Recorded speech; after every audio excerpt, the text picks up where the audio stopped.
So hello everyone, welcome to Anamika's coaching classes. मैं हूं अनामिका और आज हम यहाँ पे डिस्कस करने वाले हैं प्रॉफिट एंड लॉस। ठीक है, तो देखो हमें प्रॉफिट, अगर हम एग्जांपल से देखें तो प्रॉफिट क्या होता है। मान लो हमने कोई वस्तु 100 रुपये में खरीदी, ठीक है, और हमने उसे क्या किया 120 में बेच दिया, इसको 120 में सेल कर दिया, ठीक है, इसको बेच दिया। तो हमें यहाँ पे क्या हो रहा है, प्रॉफिट हो रहा है या लॉस हो रहा है। यहाँ पे हमें क्या हो रहा है, प्रॉफिट हो रहा है। कितने का, 20 का।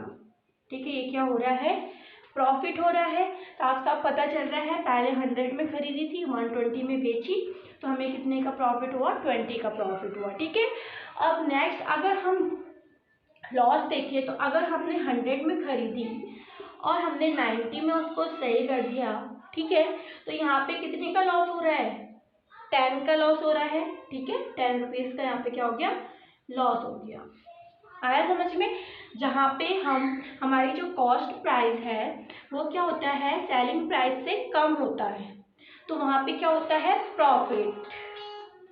ठीक है, जहाँ पे हमारा सेलिंग प्राइस कॉस्ट प्राइस से छोटा होता है वहाँ पे क्या होता है, लॉस। तो अगर हमारे पास प्रॉफिट परसेंटेज निकालना है, प्रॉफिट का जो हमारे पास परसेंट है वो निकालना, तो कैसे निकालेंगे, देखो इसका फॉर्मूला याद रख लो, प्रॉफिट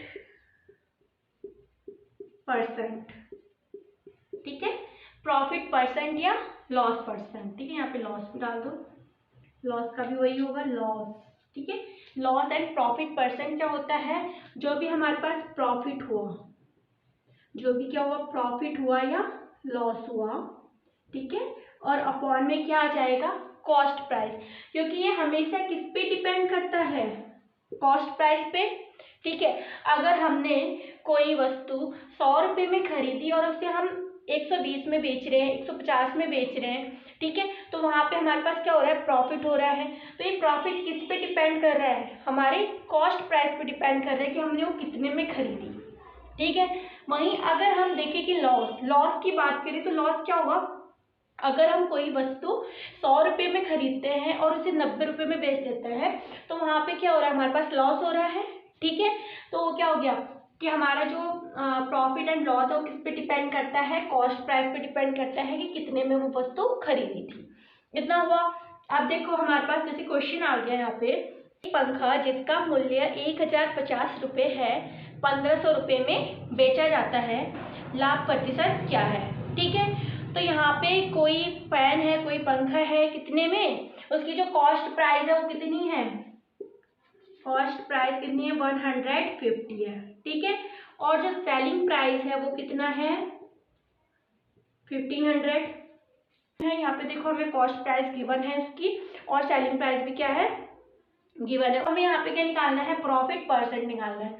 सबसे पहले हमें जो प्रॉफिट होता है, प्रॉफिट का मैंने अभी आपको बताया, प्रॉफिट क्या होता है, जो हमें सेलिंग प्राइस होता है, सेलिंग यानी 1500 माइनस कॉस्ट प्राइस यानी 150। ठीक है, इसको माइनस करेंगे तो यहाँ पे क्या आएगा, 450, ये तो आएगा 450 आएगा। यहाँ पे हम 1500 में से 1050 माइनस करेंगे तो 450 आएगा। अब जो हमारे पास प्रॉफिट है, यहाँ पे प्रॉफिट 450 अपॉन जो कॉस्ट प्राइस क्या है यहाँ पे 150। ठीक है, कॉस्ट प्राइस क्या आएगी, 150 आएगी, इंटू परसेंटेज निकालना है इसका, तो 100 से इंटू कर देंगे, ये 0 से 0 कैंसिल हो जाएगा। ठीक है, अब 15 का टेबल इसमें पढ़ो, 15 15 दूनी 30, 15 या 45, यहाँ पे कितना आएगा, 30 आएगा। ठीक है, अपॉन में 15 सत्ता 105 होता है। ठीक है, तो 30 इंटू 10 यहाँ पे कितना हो जाएगा, 300 अपॉन 7। अब 7 का टेबल इसमें, इसका 7 किस में डिवाइड करेंगे तो कितना आएगा, 7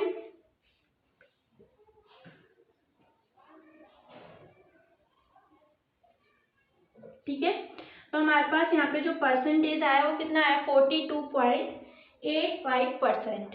ठीक है, यहाँ पे इसका डिवाइड करके क्या आएगा, 42.85%। यदि 10 वस्तुओं का क्रय मूल्य 15 वस्तुओं के विक्रय मूल्य के बराबर है तो लाभ हानि प्रतिशत ज्ञात करें। ठीक है, तो यहाँ पे क्या है, जो हमारे पास कॉस्ट प्राइस है, कॉस्ट प्राइस के साथ किसकी इंटू करेंगे हम, 10 की, क्योंकि उसने कितनी वस्तुएं खरीदी, 10 वस्तुएं खरीदी, ठीक है। तो जो 10 वस्तुओं का जो क्रय मूल्य है, जो कॉस्ट प्राइस है, वो इक्वल है किसके, सेलिंग प्राइस 15। मतलब उसने 10 वस्तुएं खरीदी जितने में, तो उसने उतने ही रुपए, मान लो उसने 100 रुपए में कोई 10 पेने खरीदी, ठीक है, बट उसने 100 रुपए में 15 पेने बेच दी। और यहाँ पे हमें क्वेश्चन में क्या कह रहा है कि हमें क्या निकालना है, लॉस निकालना है, ठीक है, लॉस निकालना है। यहाँ पे क्या करेंगे, सेम करेंगे, कॉस्ट प्राइस अपॉन इस एसपी को, यानी सेलिंग प्राइस को यहाँ पे आ जाएगा अपॉन में, और इसको इधर लेके जाएंगे तो यहाँ पे 15/10 हो जाएगा, ठीक है। अब यहाँ से हमारे पास जो सेलिंग प्राइस है वो ये है, और सॉरी कॉस्ट प्राइस है वो 15 है, और सेलिंग प्राइस क्या है, 10 है, ठीक है। अब क्या करेंगे, तो हमें यहाँ पे कितने का प्रॉफिट हो रहा है, सॉरी लॉस हो रहा है, 5 का लॉस हो रहा है, ठीक है। 5 अपॉन जो हमारे पास कॉस्ट प्राइस है वो कितना है, 15 है, अपॉन 15 इंटू 100, जो यहाँ पे फॉर्मूले में गिवन है। 5 1 जा 5, 5 3 जा 15, ठीक है। 3 का इसमें डिवाइड करो तो यहाँ पे कितना आएगा, 33.33%। तो यहाँ पे क्या हो रहा है, लॉस हो रहा है इतना, ठीक है। हमारे पास इसमें रेशियो भी गिवन हो सकता है, रेशियो भी सेम ही होगा। क्या कह रहे हैं कि यदि विक्रय मूल्य और क्रय मूल्य का अनुपात क्रमशः 4:5 है, विक्रय मूल्य यानी selling price upon cost price का हमें रेशियो गिवन है कितना, 4:5, 4/5। रेशियो को हम ऐसे लिख सकते हैं ना, 4:5 को क्या लिखते हैं, 4/5, ठीक है। तो हमें जो कॉस्ट प्राइस और सेलिंग प्राइस है उसका रेशियो यहाँ पे गिवन है। अब हमें इसमें क्या निकालना है, हानि प्रतिशत, हमें इसमें क्या निकालना है, लॉस निकालना है, लॉस परसेंट, ठीक है। कैसे निकालेंगे, यहाँ पे हमें लॉस कितना हो रहा है, सेलिंग प्राइस कितना है, 4 है, और कॉस्ट प्राइस कितना है, 5 है, यानी हमें यहाँ पे 1 का लॉस हो रहा है। तो 1 अपॉन में क्या आएगा, कॉस्ट प्राइस कितनी है, 5, ठीक है, इंटू 100 हो गया। बस इसको डिवाइड कर दो, यहाँ पे 5 2 जा 10 और यहाँ पे 20, तो यहाँ पे हमारे पास जो लॉस परसेंट आया वो कितना आया, 20% आ गया, ठीक है। इसको आप ऐसे दिखा सकते हो, नीचे एरो का साइन करके, लॉस, ठीक है। जो नेक्स्ट क्वेश्चन है वो है कि एक वस्तु को 7500 रुपये में खरीदा जाता है और 9375 रुपये में बेचा जाता है, तो लाभ प्रतिशत निकालना है। तो ये क्वेश्चन आप करके मुझे कमेंट में बता देना, ठीक है। सो आज के लिए बस इतना ही, और अभी ये बेसिक क्वेश्चन थे, इसके बाद थोड़े से हाई लेवल के क्वेश्चन हम नेक्स्ट वीडियो में करेंगे। ओके, ठीक है, बाय, थैंक यू।